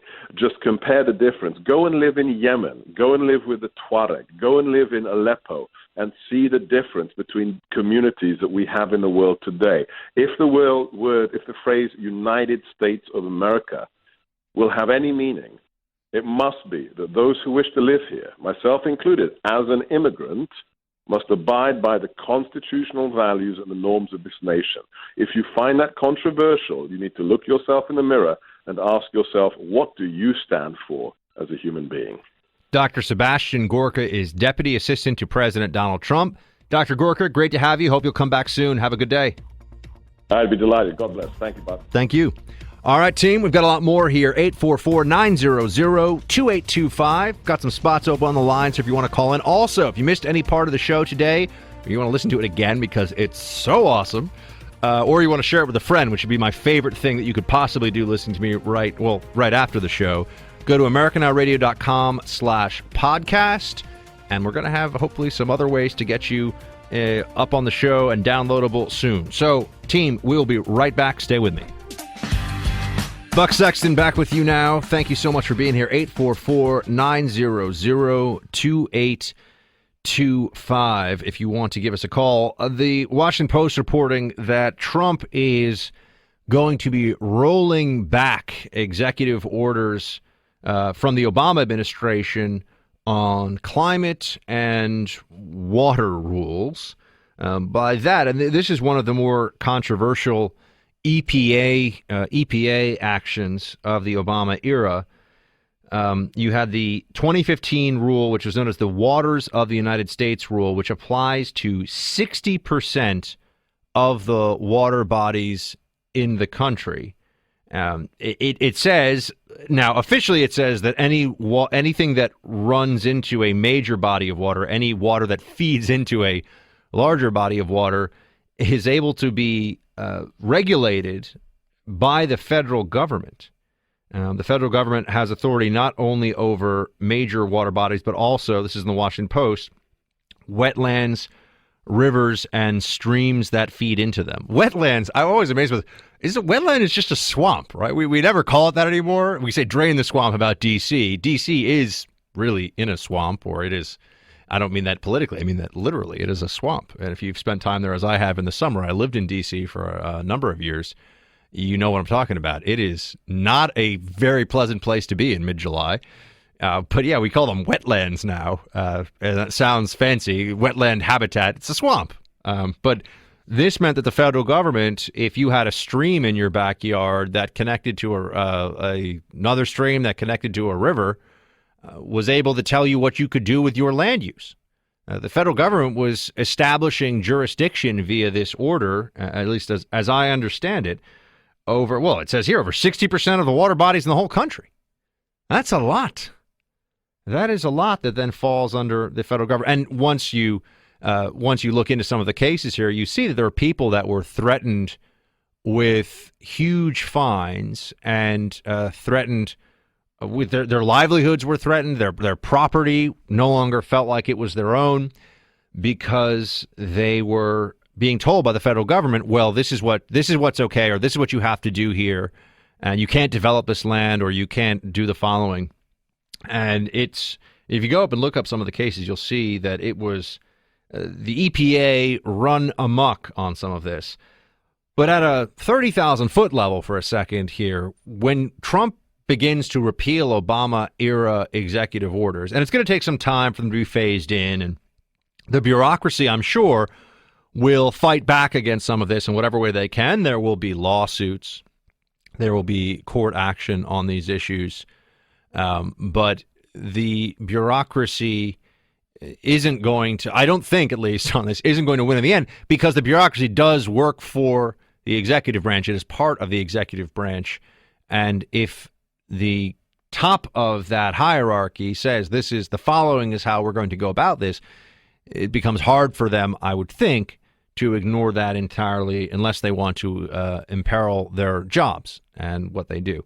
But you also have the reality here.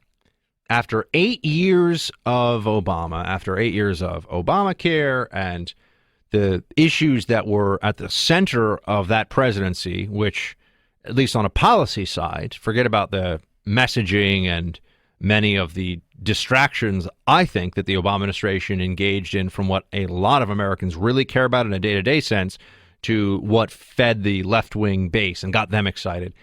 But there was immigration, there was environmental regulation, and there was Obamacare. Those were the big issues that Obama wanted to tackle, and they got Obamacare through. But now, unless Republicans lose their nerve, which is always possible, by the way, unless Republicans decide that they no longer stand for what they say, for years they stand for and have passed all these repeals that in the past that did not get through, unless Republicans lose their nerve, Obamacare will be repealed and replaced. Unless Republicans lose their nerve, immigration laws currently on the books dealing with illegal immigration will be enforced. And also, unless they wimp out, Obama's EPA and the regulations that it was imposing and the court battles that it was fighting, those will also be pulled back, which begins to get to a whole other narrative here, which is what exactly did the Obama years accomplish?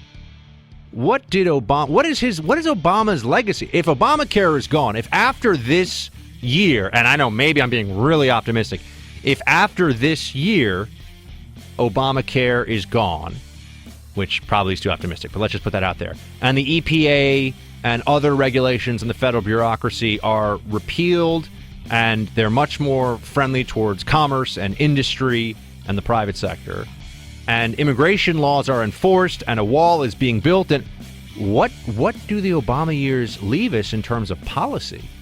What is the legacy of the 2 terms that we just went through under a Democrat president? I think it's a very interesting question because I don't think anybody has a ready answer.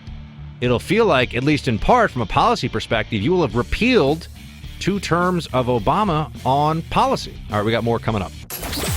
Buck Sexton with America Now, where there's always something to talk about, where you can trade opinions with Buck. Not sure you'll win, though. Just call 844-900-BUCK. That's 844-900-2825. All right, Buck, you're on. All right, team, welcome back into the Freedom Hut. So I'm sure many of you have seen the Netflix docu-series Making a Murderer. Many, many millions of people across the country watched it. I will be very upfront and honest with you about this. I have not seen the docu-series. I saw 1 episode of it, but I have read a lot of the backstory and the news coverage of it. Well, in the docu-series, as I understand it, there is the prosecutor who is shown to be problematic, and he is with us now to explain to us why it is unfair to him that he is the bad guy of this docu-series.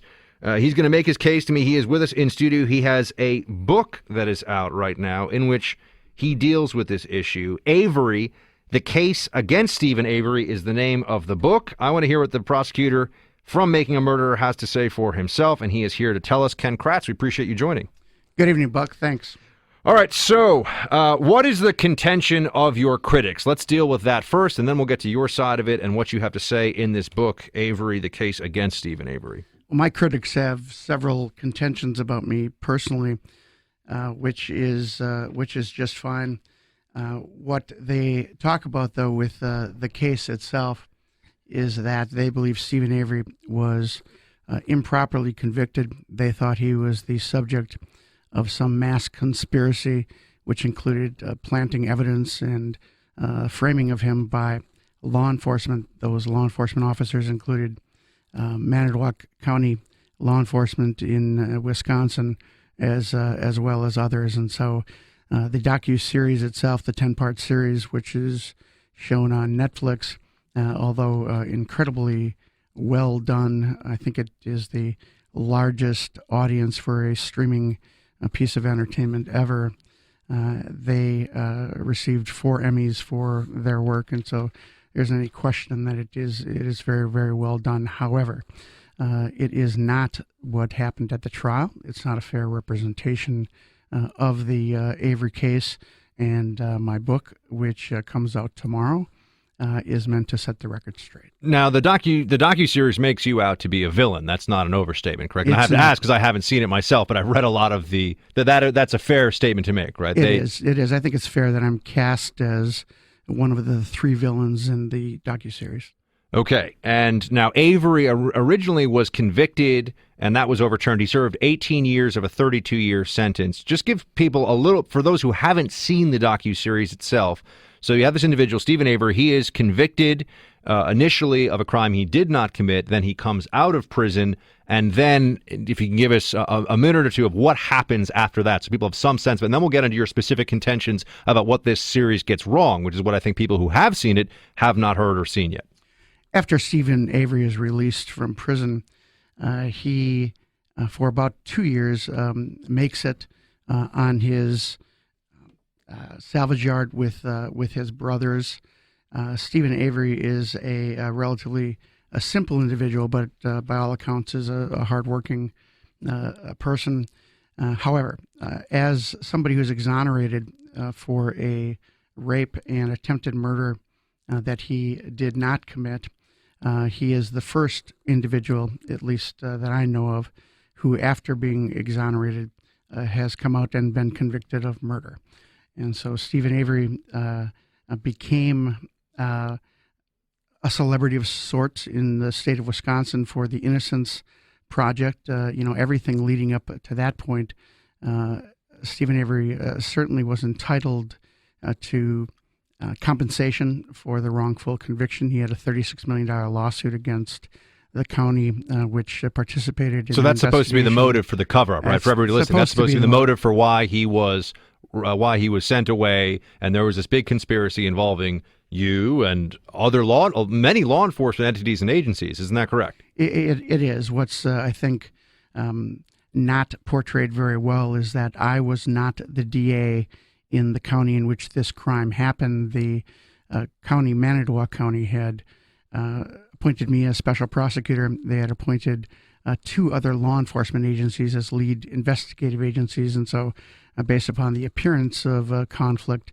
they had tried to get rid of those and brought in outside people to investigate and prosecute the case. Now, while I have a lot of sympathy for law enforcement, I have law enforcement in my family, and I worked for the NYPD for a time in counterterrorism, there are a few things that I think should be more terrifying to any American than a prosecutor who is acting in a politicized way or is breaking the rules to send an innocent man to jail, which I think is why the notion of you as the villain in this story has so much resonance. And I know they went after some personal issues of yours that weren't involved in the case, but that was used to show that you were a person of a character that would be doing the sorts of things that they allege in this documentary. Now, on the facts of this, what do they, because that's all that really matters here, or should matter in the case of the documentary itself, in the Stephen Avery case.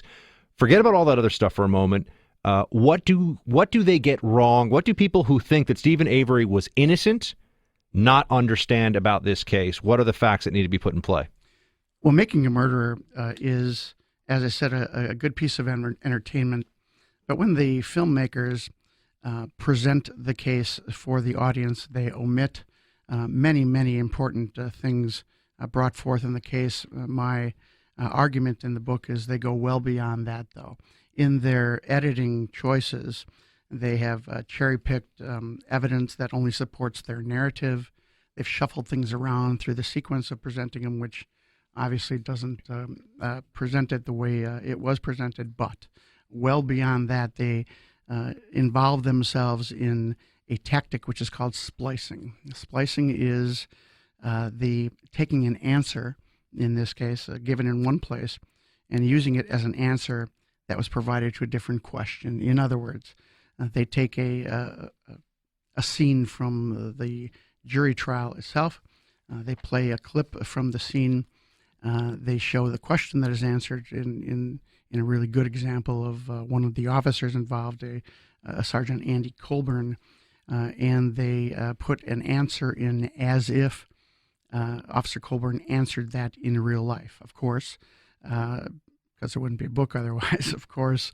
This answer was never even given in the trial. It was harvested, if you will. The answer is harvested from another part of his testimony and spliced in as an answer. So they take something out of context specifically to make it look like a response was given by a law enforcement officer that was not.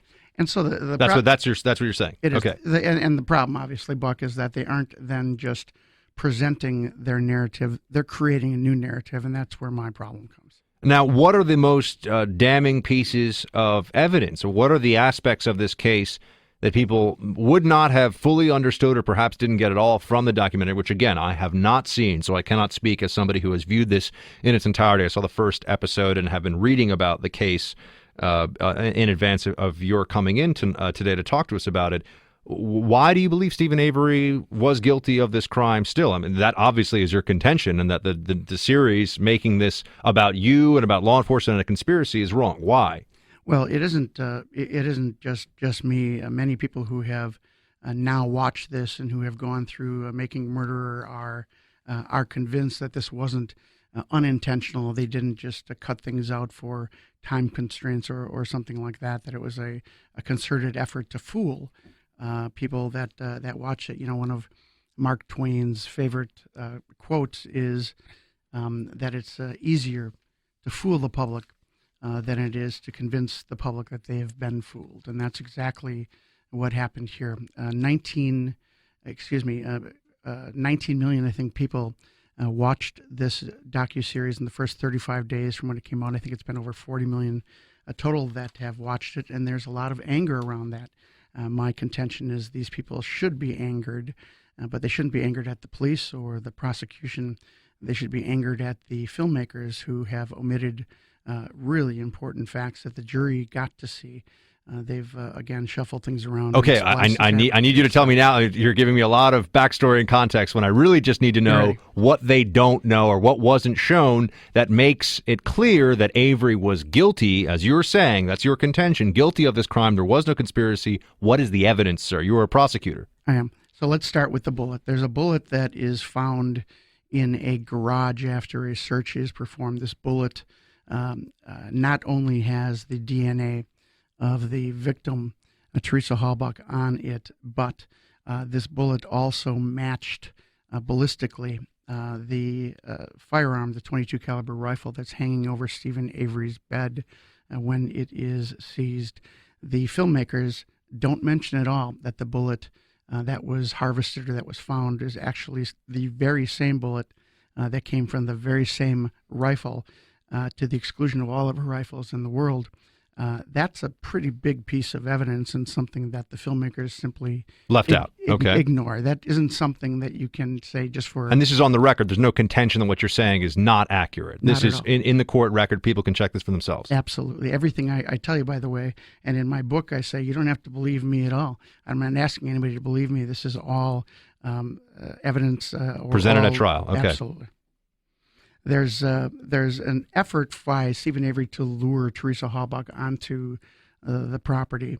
That luring comes by using a separate name when he calls and asks for Teresa the morning that she comes, and other kinds of efforts. Well, that's never mentioned. They don't mention that she's lured at all. They don't mention that Teresa's electronics, her phone, her PDA, her camera are found in a burn barrel in Stephen Avery's burn barrel on his property. They just ignore it. They don't tell the audience that. My opinion, of course, is there's no answer for it. It doesn't fit their narrative.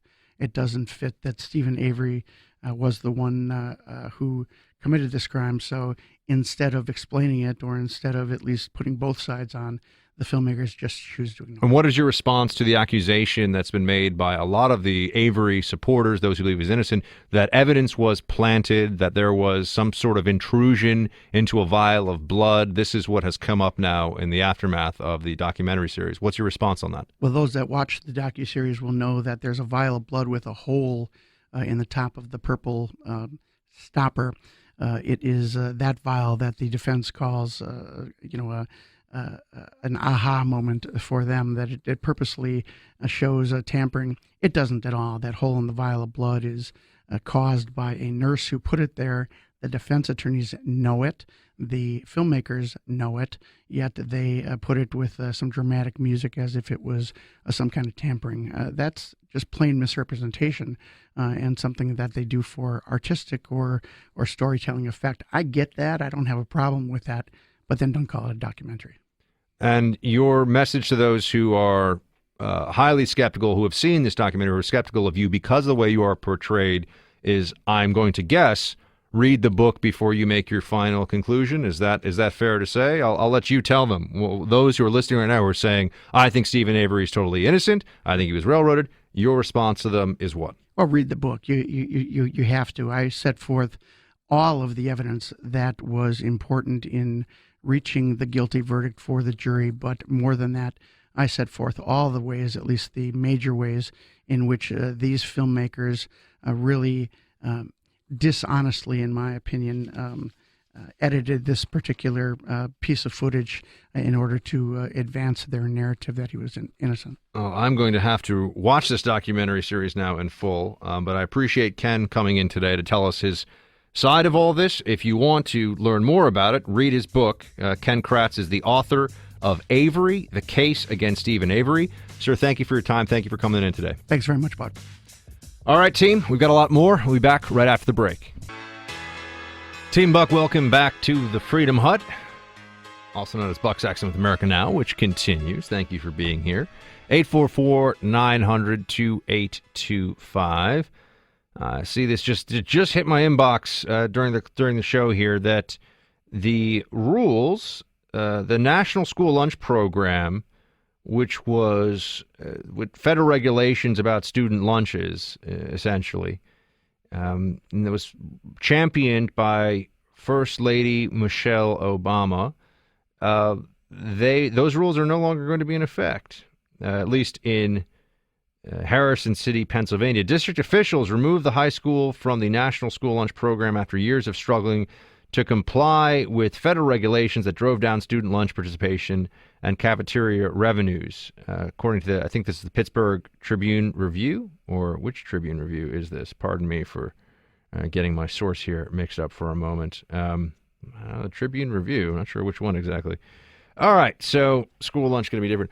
I was amazed at how much time and effort, how politicized lunch could be for students. You would think that this would be a pretty straightforward situation, but as we know from the way that the Democrats approach any number of issues, there's really nothing that is too small. There is no level of minutia, and not that lunch is unimportant. Very important meal. I'm a fan of lunch. I like eating, but there's no aspect of our lives that is not now politicized.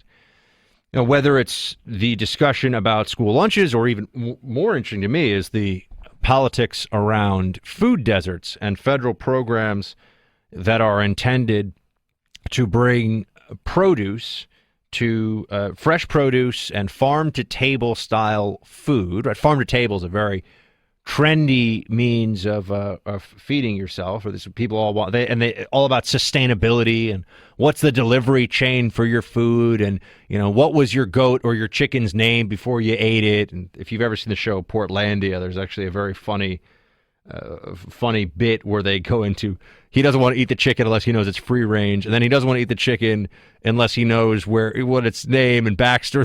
He's got the whole backstory of the chicken. But farm to table is a hipster, progressive food culture trend.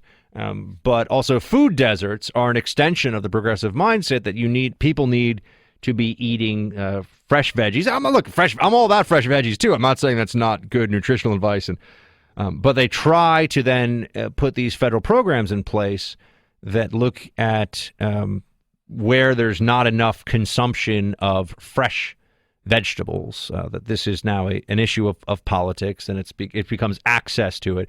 And so they have government subsidies that have been put in place for grocery stores in some, predominantly we're talking about in urban neighborhoods, where they will be encouraged to carry the sort of produce that people who push these eating habits want them to eat. And you see this also with some of the photos that came out, and this is what made me think of it, with school lunches. And it looked like with the school lunch stuff, some of these kids, I mean, it's the stuff that you would expect them to be feeding their, the classroom rabbit. I mean, it's a lot of lettuce and carrots. And, when I was a kid in school, I mean, I was just going for calories for the most part. And the school lunch that I used to have, especially in high school, it was really reminiscent of what I would expect they serve in penal colonies around the world. I mean, the school lunch that I had in high school was abominable. I mean, I'm not exactly. It was really, in grammar school it was okay, or whatever, primary school, grammar school, whatever we call it now. But in high school it was terrible. But they're trying to get kids to eat this stuff that they don't want to eat, and revenues go down. And when you're a kid, you should be able to have chocolate milk and things like. I think you should be able to get after it and eat the eat French fries. Maybe not every day, but it's a very personal choice what you eat. But the government wanted to get involved in that at school lunch, and the government also wants to get involved with the choices people make at the grocery store. Fascinating how the food desert programs played out, by the way, is that it's not a question of access, it's a question of choice. That even when the government would subsidize fresh produce in urban neighborhoods where that wasn't, and individuals would be encouraged to buy it, they wouldn't buy it because people want to eat what they want to eat. And that alone annoys progressives, which is also why climate change and the EPA and some of these government regulators that are out there are so beloved by the left. It's not even necessarily that they agree with the policies. It's just any avenue for interference and the dictatorial tendencies of the left to wedge its way into your life. They like that. They like it. Whether it's school lunches, food deserts, you name it. All right, team, we've got a lot more coming up. Buck Sexton with America Now continues in just a few minutes. Buck Sexton with America Now, where there's always something to talk about, where you can trade opinions with Buck. Not sure you'll win, though. Just call 844-900-BUCK. That's 844-900-2825. All right, Buck, you're on. Let's take some calls here, Team Buck. Freedom Hut is going strong tonight. Thank you for being here with me. Felix in Pennsylvania. You're on the Buck Sexton Show. What's up? Hey, good evening, Buck. Hey, it's interesting how the media continues to try and propagate, lies and misrepresentations against Donald Trump. And again, there was a panelist, I guess a liberal panelist on Sean Hannity, and she brought up the whole thing saying, how Donald Trump, advocates sexual assault.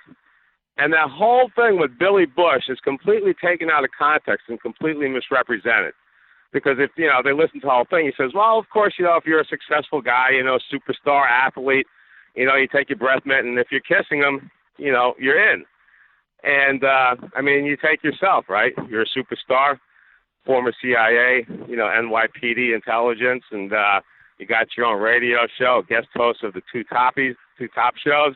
What would Buck do if you're with your wife, a groupie, girlfriend, or maybe gay lover, who knows? Would you... Wait, hold on. I lost you for a second. What are we talking? First of all, I'm not a superstar, but what are we talking about now? You're missing. I'm missing this by a mile. I'm sorry. If Buck is in the embrace with his, with a groupie or a girlfriend, wife, gay lover, what would you do in the middle of the embrace? Would you just stop and say, "Oh, excuse me, do you mind if I put my hand here"? No, but what does this have to do? What does this have to do with anything, Felix? I'm confused. Okay, well, I'm talking about that whole Billy Bush thing. These people in the media, they keep saying how Donald Trump advocates sexual assault by what he said. You can grab him by the pee. Yeah, okay, yeah, I remember that. So what is this? And so that whole thing is just being completely taken out of context because they only represent that one little part. They're not saying. It's a pretty look, they got him on audio saying some pretty vulgar stuff. I don't think there's any way around that. I'm not arguing the part of vulgarity of it, but he's not advocating sexual assault. It was two guys talking. He didn't think. Well, I'll say this: there's a very pernicious trend on the left to conflate sexual assault as a term with rape, and you see this on the campus. The campus rape tribunals that have been set up, the way that they do the polling on how many women have been sexually assaulted on campus, the way they got, and we had the Campus Rape Frenzy author, that the title of his book is The Campus Rape Frenzy, who wrote a phenomenal book based on recommendations of close and trusted friends. I have not actually read the book myself, but I'm told it is excellent, and I've read the reviews of it saying that it is really well done in research on the Duke lacrosse case, the false accusations of rape against the Duke lacrosse team, and the prosecutor, Nifong. Prosecutors can be scary when they go rogue, who brought that case against them. That same author wrote a book, the Campus Rape Frenzy, and he looks at, and I asked him, I said, how do they get the statistic that 20% of women, this is, the Obama administration repeats this. This isn't just said and then it sort of disappears into the ether, or this isn't some statistic that we're pulling up out of nowhere. The Obama administration would say that 20% of sexual assaults or 20% of women on campus are sexually assaulted. Well, that's if you include unwanted comments or any unwanted touching as sexual assault. Well, as the law makes clear as well, an unwanted hug is many miles of difference from actual rape, which is a felony and very, very serious felony crime, right? But the left conflates these things intentionally. I think Trump was discussing in that video, and I don't even feel the need, honestly, to really get much into this was discussed so much by the media at the time before the election. But what Trump was saying was that he likes to be, or that, one can be, as a celebrity, one can be very aggressive. And I can tell you, as I am not a celebrity nor a superstar, so this is, that's why I didn't understand why you're bringing me in the discussion at all. But as a celebrity of real stature and standing who's really rich, he's saying you can be very aggressive with women, and that's okay. And the language he used was vulgar. Right, but he did begin it by saying that, you take your breath mint, and if you're kissing them, and they're going, in other words, they're kind of giving you the okay, by going along with you. Then you go and make your next move. Well, I also think it's interesting. This audio existed for a long time, and it just happened to surface right before the election. And this was a major network had this audio. I think we're all quite clear on the politics around that. But to bring this all into the political realm, Bill Clinton was accused of, but by many people's accounts, credibly accused of rape, not of unwanted touching or aggressive, but right. Rape, and was accused of this on the record. And I have never heard, and I would have to look and make sure that I'm not overlooked. I've never heard him directly address that accusation and say that it was false. And I would just say that as a guy, I would think that if it is out there publicly that a woman has accused you of rape and it is not true, you would immediately want to meet that charge with an outright denial. You would not. I just think that that's something that any normal guy would do. And my understanding is Bill Clinton has never done that. And so that's why I think a lot of the left thought that they would bring out this audio tape of Trump and Billy Bush, and this would be the end for Trump, and they really tried to make it the end for him. But you can't say that Bill Clinton is fine and everything he did is fine, but Trump, oh no, he's disgusting. This is this is what the left is really grappling with now, is that the hypocrisy is so out there and open and obvious that they can't overcome that normal Americans who just watch the news or read the newspaper occasionally see this for what it is, which is they like to hype up some stories and suppress others. And especially if you're claiming the moral high ground, the moment that it's very obvious that you're politicizing something, I think that you lose the right to claim that moral high ground. And that's what's been happening with Trump on any number of fronts. But you're bringing up that video, or the audio. Well, it's a video too, right? I forget now, but it was. Yeah, I'm not sure. Yeah, it was troubling. The reason I bring it up is because unfortunately they just won't let it go. There was a liberal panelist, like I say, on Sean Hannity today, and she brought it up.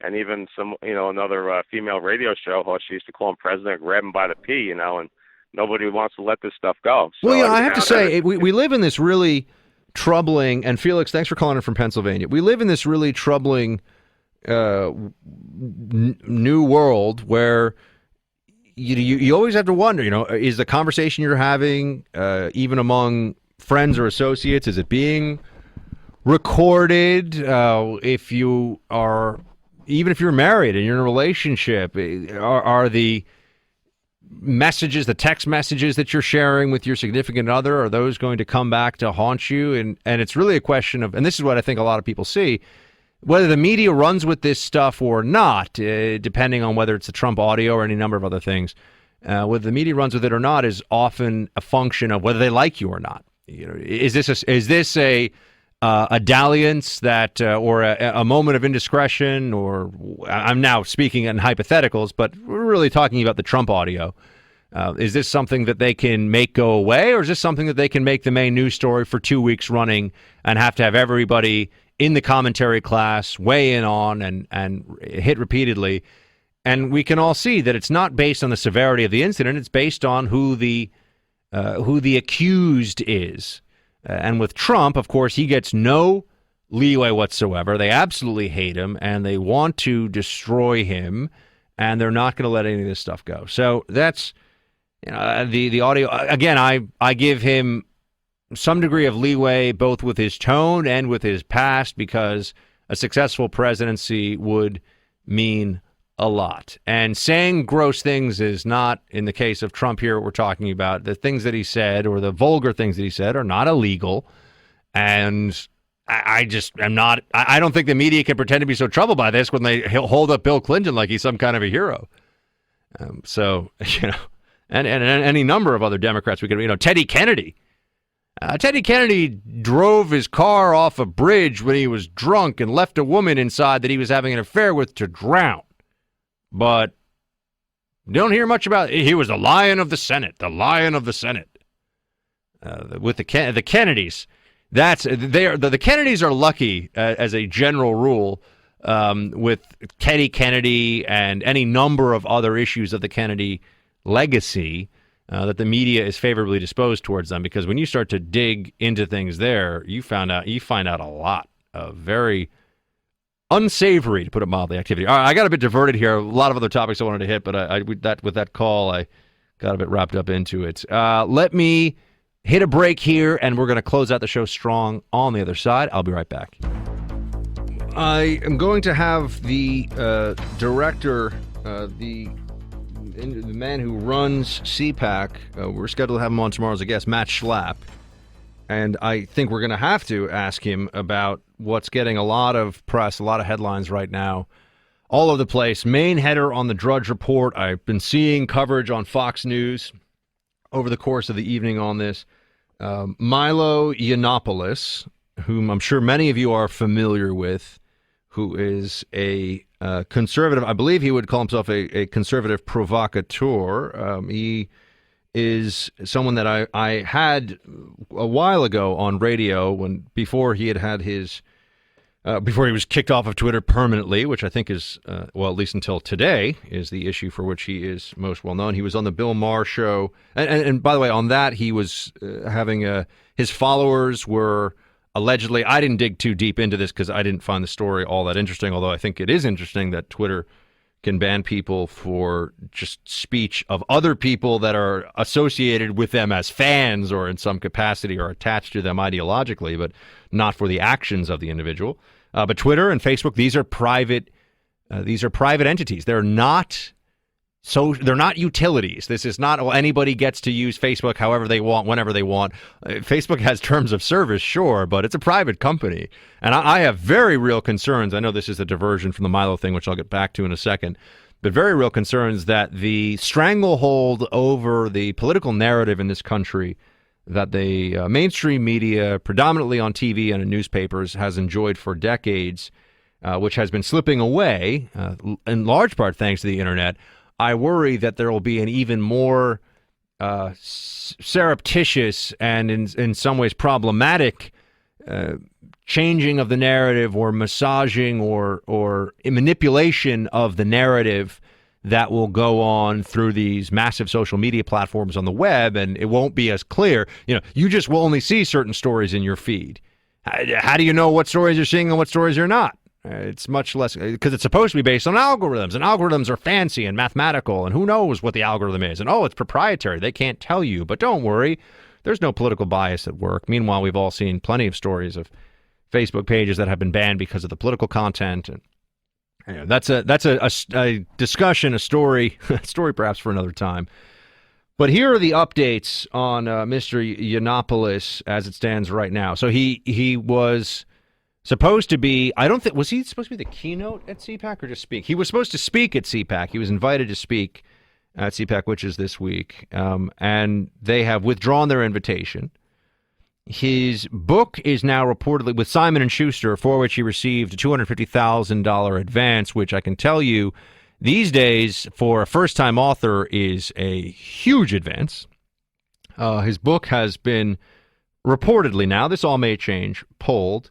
There are early reports that there's a discussion underway at Breitbart that he may be booted. He may be fired. Booted is the word that, or ready to boot is what the Drudge Report has got up right now on Milo. And I would urge you, if you're curious about this or you want to know what the controversy is all about, it's largely on Facebook. You can find most of it. He was in, I think there are a couple of videos that have now surfaced, and I believe, and I'm digging into this, and I know that getting the facts right, especially when you're talking about somebody who is right now in a very precarious spot. I think we can all say that, and I also don't ever like to be in a position where I feel like I'm piling on to what's, if somebody has erred professionally and they're losing jobs and their careers in jeopardy. I don't like to pile on, but I also have to be very honest with you about how I feel about this situation, especially when this is officially in the news cycle. This is not an internal matter that's being he's not being internally disciplined at some company and we're trying to hype this up into something else. I mean, he's losing major speaking invitations. His book is being dumped. He may be fired from his job at Breitbart, and I feel there are two competing issues here. I mean, on the one hand, if you watch the videos, you hear what he said. It's really bad, and I don't know what he was thinking. He is a well-spoken guy. He's a smart guy, and he knows he's on video. This isn't a open mic moment where he got caught unaware with just a quip or said something he shouldn't have said. He's going into detail about what is pedophilia. I mean, I don't know, you got to say what it is. He's talking about older men and a 13-year, I believe the age he mentions in one case is a 13-year-old. And he is very flippant about it, and it's not good. It's really bad. I just have to tell you that right up front. If you haven't heard the audio, you go listen to it. And now, of course, Milo supporters are coming out saying this is all a politically motivated character assassination, that he's being, that this is being hyped up. But you listen to this, and it is bad. This is not an I was taken out of context situation. Milo's initial response on Facebook seemed to be that this was I shouldn't say conspiracy, but that this was just his detractors, and it wasn't particularly apologetic. His second post, which I've read both of his posts on Facebook, his second post was more apologetic. But this is one of these areas where you run into it, and you don't take seriously how the response to this could be what we're seeing now, which is outrage of people who are understandably outraged. That you can say there is a limit that you can hit even with those who are upset with the culture of political correctness in this country, who do. There is too far, and this was too far, in my opinion. And people are free to disagree with me. Remember, this is a speech issue. This is no one saying that his conduct is criminal or that the government should intervene or that he should have been censored. But part of free speech is also accountability for the content of your speech. And being fired or losing a very lucrative book deal or losing a speaking engagement, those are all responses that people who are paying you are allowed to take in response to what you have said, or people who have a professional relationship with you. And I always like to take the position, because I'm a radio host, I'm talking extemporaneously to you for hours. Right now, these days, I do 5 hours of extemporaneous radio every day. And I would hope that if I made a mistake, on air or off, that was understandable or reasonable, that those who listen to me would just say, okay, he's apologized, he deserves a second chance. Milo messed up. he messed up on this one. What he said was completely unacceptable and beyond the pale. He's giving a press conference tomorrow at 3 Eastern, so I'll have a chance to hear or watch what he says there, and I will revisit this issue with you. And also we'll have the director of CPAC, the guy who runs CPAC, Matt Schlapp, on tomorrow night, and I'm sure this issue will come up. So we'll handle this in more detail then. I want to hear what he has to say. I want to dig into the facts more, but he messed up. He messed up for sure. All right. Please download the show. Go to AmericanNowRadio.com/podcast. Until tomorrow, same time, my friends. As always, shields high.